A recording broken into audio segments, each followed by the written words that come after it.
नमस्कार, आप देख रहे हैं न्यूज वन इंडिया। मैं हूं आपके साथ पूजा यादव। खबर लखनऊ से है। हाथरस के बहाने दंगे की साजिश की जा रही थी। ईडी की जांच में बड़ा खुलासा। जातीय हिंसा फैलाने के लिए 100 करोड़ की फंडिंग हुई थी। मॉरिशस से दंगों के लिए भेजे गए थे 50 करोड़ रुपए। पीएफआई के पास दंगा भड़काने के लिए 50 करोड़ रुपए आए थे। मथुरा से पुलिस ने पीएफआई के 4 संदिग्धों की गिरफ्तारी की है, जिनसे लगातार पूछताछ चल रही है। दंगा फैलाने के लिए मॉरिशस से 100 करोड़ की फंडिंग हुई थी। जातीय हिंसा फैलाने के लिए 100 करोड़ की फंडिंग थी। इस पूरे मामले को लेकर ईडी जांच पड़ताल लगातार कर रहा है।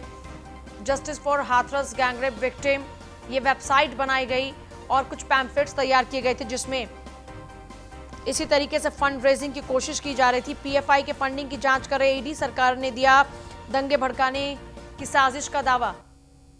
सरकार दावा कर रही है। दूसरी तरफ अब कुछ तथ्य भी ऐसे सामने आ रहे हैं कि उत्तर प्रदेश की छवि को खराब करने के लिए, उत्तर प्रदेश की सरकार की छवि को खराब करने के लिए उत्तर प्रदेश में जातीय दंगों की साजिश रची गई।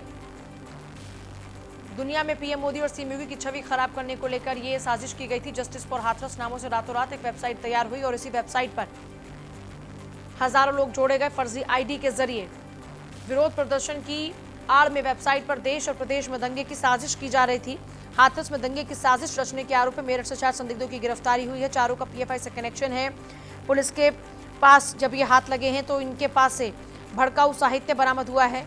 इससे पहले यूपी पुलिस ने एक वेबसाइट के जरिए दंगों की साजिश का दावा भी किया। हाथरस पीड़िता को इंसाफ के नाम पर बनाई गई इस वेबसाइट में कई आपत्तिजनक बातें कही गई। हाथरस में हिंसा की साजिश के पहलू पर ईडी ने भी केस दर्ज कर लिया है।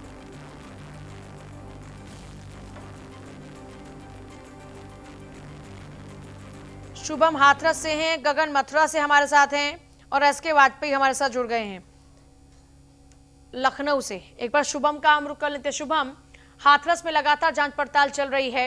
अभी तक जो संदिग्ध पकड़े गए हैं उनका हाथरस से कोई कनेक्शन, क्या हाथरस के भी कुछ लोगों से वो कनेक्शन में थे? और क्या पुलिस अभी हाथरस में भी उनके कुछ लोग तो नहीं थे? क्या इस एंगल पर भी जांच पड़ताल कर रही है? और क्या इसको लेकर कोई छापेमारी, कोई दबिश अब तक हाथरस में? जी पूजा, आपको बता दें कि जैसे ही मथुरा में 4 संदिग्ध बरामद हुए थे, पुलिस ने जो पकड़े गए थे उनके माने तो पुलिस के अनुसार वे सभी लोग चारों हाथरस आ रहे थे, जिसके इनपुट पुलिस को मिला था। तो पुलिस ने चारों को गिरफ्तार कर लिया था और उनसे पूछताछ की गई थी। वही उसके आधार पर हाथरस में एसआईटी की टीम भी जो कल आई थी और पूरी तरीके से चौकस है, चाहे वो लखनऊ हो, हाथरस हो या बाकी के वो जिले हो जहां पर कहीं ना कहीं सेंसिटिव माहौल है, उनको लेकर लगातार हर तरीके की सावधानी उत्तर प्रदेश सरकार की तरफ से बरती जा रही है। जहां तक हम हाथरस मामले की बात करें, जिस तरीके से अभी जो प्राथमिक जांच आई है, उस जांच को देखते हुए लगातार उत्तर प्रदेश के उन जिलों को संदेश भेजे गए हैं जहां से कहीं ना कहीं खुफिया इनपुट मिले हैं। जिस तरीके से मथुरा से 4 लोगों की गिरफ्तारी होती है, उसके बाद मेरठ से भी लोगों को हिरासत में लिया जाता है और लगातार अन्य स्थानों पर भी पूछताछ चल रही है। खासतौर पर उन लोगों पर, चाहे वो राजधानी लखनऊ हो, प्रयागराज हो, जहां पर लोगों ने पोस्टर लगाए थे जिससे कहीं ना कहीं कानून व्यवस्था की स्थिति बिगड़ सकती थी। और अभी तक जो ईडी ने केस दर्ज किया है उसको लेकर भी जो अभी तक खुलासा है, उसमें भी करीब 100 करोड़ से ज्यादा की फंडिंग इन सारी चीजों को लेकर सामने आई है। हालांकि ईडी पूरे मामले की जांच कर रही है। जो लखनऊ विंग है उसने मुकदमा दर्ज किया है और जो भी एसआईटी ने अब तक जांच की है उसकी रिपोर्ट लेकर ईडी भी पल पल की खबर ले रही है और ये पता करने की कोशिश हो रही है कि आखिर वो लोग कौन थे जो कहीं ना कहीं इन लोगों को फंडिंग कर रहे थे। हाथरस के बहाने उत्तर प्रदेश में जाति और सांप्रदायिक सौहार्द बिगाड़ने की कोशिश की जा रही थी। जो 4 लोग गिरफ्तार हुए हैं उनसे भी जब आगे की पूछताछ हुई है तो निश्चित तौर पर कई और चीजें भी निकलकर सामने आई हैं, जिसमें पॉलिटिकल कनेक्शन और साथ ही साथ जो प्रतिबंधित जैसे संगठन है, सिमी के वो संगठन कहे जाने वाले पीएफआई और एसडीपीआई जैसे संगठन भी इसमें पीछे हैं, ये भी खुलासा हुआ है। और जिस तरीके से सुप्रीम कोर्ट ने निर्देश दिया था कि पीड़िता और उसके परिवार की पूरी सुरक्षा की जाए, तो उसको देखते हुए भी उत्तर प्रदेश सरकार की तरफ से कठोर कदम उठाए गए हैं, जिसमें पीड़ित परिवार को पुलिस सुरक्षा उपलब्ध कराई गई है, जिसमें 2 दरोगा समेत 7 कांस्टेबल, फायर ब्रिगेड, उसके अलावा सीसीटीवी जैसे इंतजाम भी उत्तर प्रदेश सरकार की तरफ से किए गए हैं। तो हम कहें कि सरकार हर उस पहलू पर ध्यान दे रही है और कोशिश कर रही है कि इस मामले का जल्द से जल्द पटाक्षेप हो और जो भी इसके पीछे हैं उनको निकाला जाए। क्योंकि सुप्रीम कोर्ट में जब ये चीज सामने आई थी कि किसी सीटिंग जज के माध्यम से पूरे मामले की जांच कराई जाए, सीबीआई की मॉनिटरिंग वो करे, जो जांच सीबीआई करेगी, उस पर भी उत्तर प्रदेश सरकार ने कहीं ना कहीं अपनी सहमति जताई है। तो उत्तर प्रदेश सरकार यही चाहती है कि जहां ये मामला लगातार विपक्षियों के लिए मुफीद बना हुआ है और लगातार वो सरकार पर हमले कर रहे हैं, तो कहीं ना कहीं निष्पक्ष जांच कर उसका एक जवाब देने की कोशिश उत्तर प्रदेश सरकार की है, जिसको लेकर वो सभी तरीके कदम उठा रहे हैं, चाहे वो सुरक्षा से जुड़े हुए हों या जो साजिश की बात सामने आ रही है। एसके बने रहिए हमारे साथ में, और शुभम आप भी बने रहिए। गगन, आपका फिलहाल बहुत शुक्रिया इस पूरी जानकारी के लिए। देखिए, लगातार हम देख रहे हैं इस पूरे मामले में कुछ नए अहम खुलासे हो रहे हैं, और खुलासे भी ऐसे कि अफवाहें फैलाने के लिए कैसे साजिश की जा रही थी। और यहाँ तक कि कुछ सोर्सेज ये भी कहते हैं कि 100 करोड़ की जो फंडिंग है वो मॉरिशस से हुई है, ताकि उत्तर प्रदेश में दंगे भड़काए जाएं और पीएम और सीएम की छवि को खराब किया जाए। खबर लखनऊ से ही है। सीएम योगी का विपक्ष पर बड़ा हमला। आज लोग विभाजनकारी षड्यंत्र रच रहे हैं। सभी नमूनों के षड्यंत्र सामने आ रहे हैं। किसी भी षड्यंत्र को कामयाब नहीं होने देंगे। कोरोना काल में ये सभी षड्यंत्रकारी घर में छुपे हुए थे। अब ये षड्यंत्रकारी बेनकाब होंगे। इन सभी षड्यंत्रकारी पर कानूनी कार्रवाई होगी। हम किसी की भी साजिश को सफल नहीं होने देंगे। समाज में विद्वेष पैदा करने वालों पर सख्त से सख्त कार्रवाई करेंगे। ये सभी समाज में विद्वेष पैदा करके विकास को रोकना चाहते हैं। ये बड़ा हमला योगी का विपक्ष पर, जिसमें वो ये कह रहे हैं कि षड्यंत्रकारी छुपे बैठे थे कोरोना काल में, लेकिन अब इनके खिलाफ कार्रवाई होगी। वायदों पर, झूठे नारों पर, जाति, क्षेत्र, मत और मजहब के आधार पर समाज को बांटने वाले लोग आज भी अपनी विभाजनकारी उस मानसिकता से बाज नहीं आ रहे हैं। आज भी वह पीढ़ी दर पीढ़ी विभाजन की मानसिकता उनके मनोमस्तिष्क पर उसी रूप में हावी हो रही है। इसलिए वे विकास उनको अच्छा नहीं लग रहा है, ये डेवलपमेंट उनको अच्छा नहीं लग रहा है, ये लोक कल्याण उनको अच्छा नहीं लग रहा है। गरीब के पास पहुंचने वाली शासन की योजनाएं उन्हें अच्छी नहीं लग रही हैं। और यही कारण है कि वे षड्यंत्र पे षड्यंत्र रचते जा रहे हैं। रोज नए षड्यंत्र को जन्म देना। आप सुन रहे होंगे इन सभी नमूनों के एक एक वक्तव्य, एक एक कृत्य जनता के सामने साफ गोई के साथ सामने आते हुए दिखाई दे रहे हैं।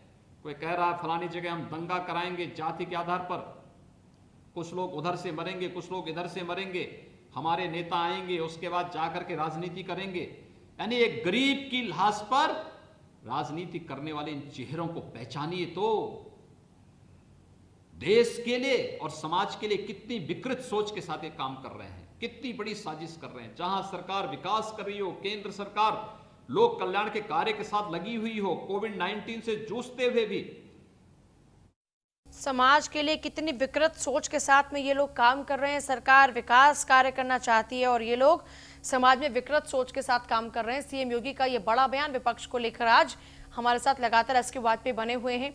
एसके, हर दिन योगी, लगातार तीसरा दिन है जब सीएम योगी आदित्यनाथ एक बार फिर से विपक्ष के ऊपर निशाना साध रहे हैं, और जो कटु शब्दों का इस्तेमाल किया जा रहा है विपक्ष के ऊपर वार का, इससे एक बात तो सामने नजर आ रही है कि जो विपक्ष लगातार लामबंद हो रहा था, वहीं आज सरकार फ्रंट फुट पर और विपक्ष बैक फुट पर है। बिल्कुल, हम देखें जिस तरीके से उत्तर प्रदेश में 7 सीटों पर उपचुनाव हो रहे हैं, जिसको लेकर सीएम योगी आदित्यनाथ लगातार प्रत्येक सीट के जो पदाधिकारी हैं, कार्यकर्ता हैं, उनके साथ वर्चुअल संवाद कर रहे हैं। आज वो उन्नाव की बागरमऊ सीट के जो पदाधिकारी हैं, बीजेपी कार्यकर्ता हैं, उनके साथ संवाद कर रहे थे, क्योंकि विपक्ष ने जिस तरीके का प्रदर्शन पूरे प्रदेश भर में किया है, तो कहीं न कहीं वो संदेश जो लोगों के बीच में गया है, उसको लेकर भारतीय जनता पार्टी पूरी तरीके से सीएम योगी आदित्यनाथ ने खुद पूरी संभाल रखी है, और कार्यकर्ताओं को, पदाधिकारियों को वो बता रहे हैं, वो जवाब दे रहे हैं, जिसको लेकर वो लोगों के बीच जाए, ताकि जो आरोप विपक्ष की तरफ से आए हैं उनका जवाब बीजेपी के कार्यकर्ता और पदाधिकारी जनता स्तर तक पहुंचा पाए, उसको लेकर प्रयास कर रहे हैं। सीएम योगी आदित्यनाथ ने इससे पहले भी जब फिरोजाबाद की सीट का जब कार्यकर्ताओं के साथ वर्चुअल संवाद किया था, उस दौरान भी ये चीजें कही थी। आज भी उन्होंने उन्नाव के संवाद के दौरान ये चीजें कही हैं कि विकास जो है वो शायद उन लोगों को पसंद नहीं आ रहा है। ये एक बड़ी वजह है जिसके बाद ये लगातार षड्यंत्र हो रहा है। हालांकि हाथरस की घटना को लेकर अगर हम कहें तो घटना जरूर दुर्भाग्यपूर्ण है, लेकिन जिस तरीके से बैकग्राउंड में जो चीजें चल रही थी, जिनका खुलासा हो रहा है, तो वो निश्चित तौर पर प्रदेश के लिए नहीं अच्छी है, जिसको लेकर सीएम योगी आदित्यनाथ ने यह साफ किया कि उत्तर प्रदेश सरकार लगातार कोशिश कर रही है, चाहे वो गरीब हो, किसान हो, बेरोजगार हो,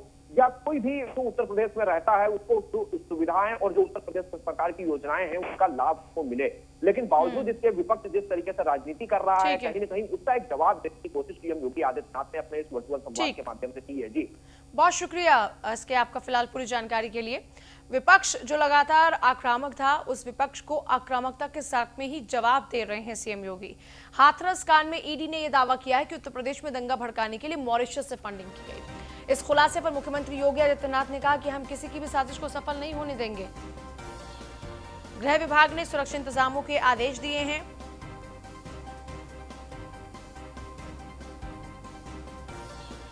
देखिए, जो 4 लोगों की गिरफ्तारी हुई है उनका संपर्क पीएफआई के साथ में था और अब उनसे लगातार पूछताछ की जा रही है। उनके पास से मोबाइल फोन्स, भड़काऊ सामग्री, लैपटॉप बरामद हुए हैं जिनके जरिए पूछताछ की जा रही है।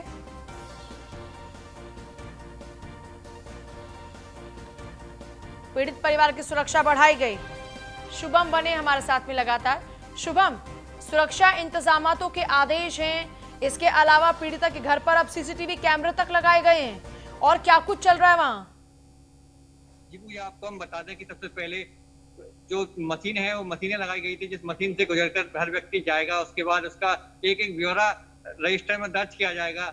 ये सारे इंतजाम कल किए गए थे। वही आज की बात करें तो आज सबसे पहले सुरक्षा व्यवस्था में पीड़िता के घर पर सीसीटीवी कैमरा लगाए गए हैं।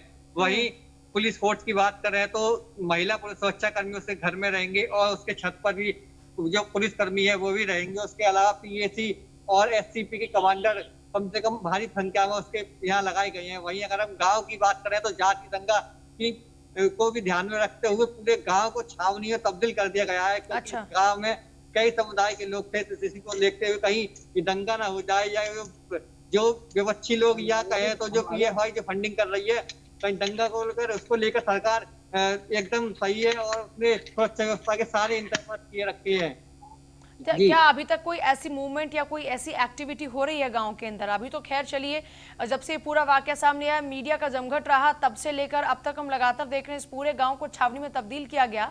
लेकिन इससे पहले हमने देखा कि महापंचायतें हो रही थी और इन तमाम महापंचायतों के जरिए और इस तरह की पंचायतों के जरिए क्या कुछ सुगबुगाहटें चल रही हैं वहां पर? ऐसा कोई इनपुट अभी तक सामने आया क्या?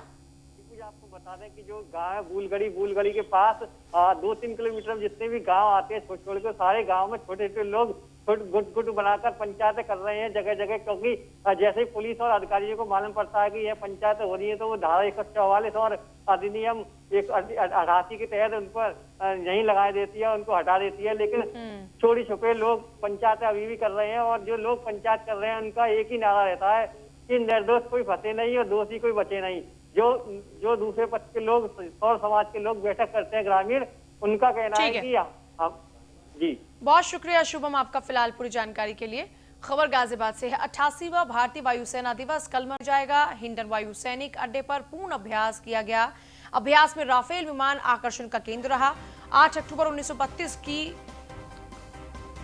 देखिए स्थापना है वायुसेना की, भारतीय वायुसेना की। 1932 को भारतीय वायुसेना की स्थापना हुई थी और स्थापना दिवस एक बार फिर से मनाया जाएगा। 8 अक्टूबर को अभ्यास में राफेल विमान आकर्षण का केंद्र रहा। कल भी हमने आपको तस्वीरें दिखाई थी किस तरीके से रिहर्सल चल रहा है और जो हमारी ताकत है वायुसेना की, उस ताकत का प्रदर्शन हमारे पास तमाम जो विमान है, लड़ाकू विमान, जिनके जरिए हम दुश्मन को मुंहतोड़ जवाब दे सकते हैं। देखिए तेजस LCA, MiG-29, Sukhoi 30, Mi-17 V5, ALH Mark 4। Full dress rehearsal में ये विमान शामिल हुए। Chinook, Mi-35, Apache helicopter, C-17, C-130, Dornier, DC-3 Dakota, ये वो विमान जिन्होंने भाग लिया। सूर्य किरण विमानों के एरोबेटिक दल और सारंग विमानों ने भी फ्लाई पास्ट में करतब दिखाए।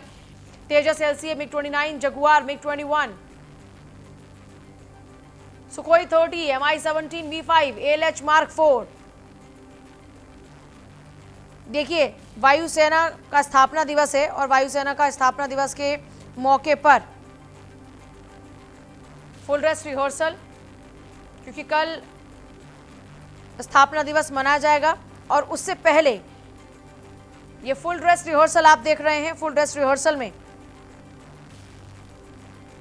लगातार तमाम विमानों के करतब आप देख रहे हैं। चिनूक, Mi-35, अपाचे हेलीकॉप्टर से लेकर हर विमान, C-17, C-130, Dornier, DC-3 Dakota.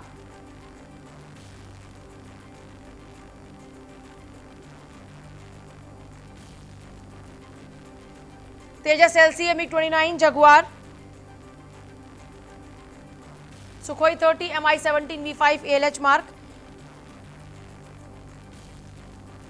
और देखिए इस बार राफेल भी दम भरेगा वायुसेना के मौके पर। फ्रांस से भारत पहुंचे राफेल लड़ाकू विमान ने भारतीय वायुसेना की ताकत बढ़ा दी। एयरफोर्स डे के मौके पर होने वाली फ्लाई पास्ट में इस बार राफेल लड़ाकू विमान भी हिस्सा लेगा। चीन के साथ जारी सीमा पर तनाव के बीच भारतीय सेना लगातार मजबूत होती जा रही है। इस बीच राफेल लड़ाकू विमान भी फ्लाई पास्ट में हिस्सा लेंगे। 8 अक्टूबर को एयरफोर्स डे मनाया जाएगा। देखिए, इस बार एयरफोर्स डे के फ्लाई पास में कुल 56 एयरक्राफ्ट हैं जो कि उड़ान भरेंगे, जबकि पिछले साल ये संख्या 51 ही थी। लेकिन इस बार 56 एयरक्राफ्ट हैं जो कि उड़ान भरेंगे। भारतीय वायुसेना की स्थापना 8 अक्टूबर 1932 को हुई थी। तब से हर साल 8 तारीख को इसका जश्न मनाया जाता है। इस बार वायुसेना अपना 88वां स्थापना दिवस मनाएगा। हर साल की तरह इस बार भी फ्लाई पास्ट गाजियाबाद के हिंडन एयर बेस पर ही होगा। राफेल को लेकर एयर चीफ मार्शल आर.के.एस. भदौरिया का ये कहना रहा कि राफेल लड़ाकू विमान के आगे से हमें काफी बढ़त मिलेगी। देखिए, जो आया है लड़ाकू विमान राफेल,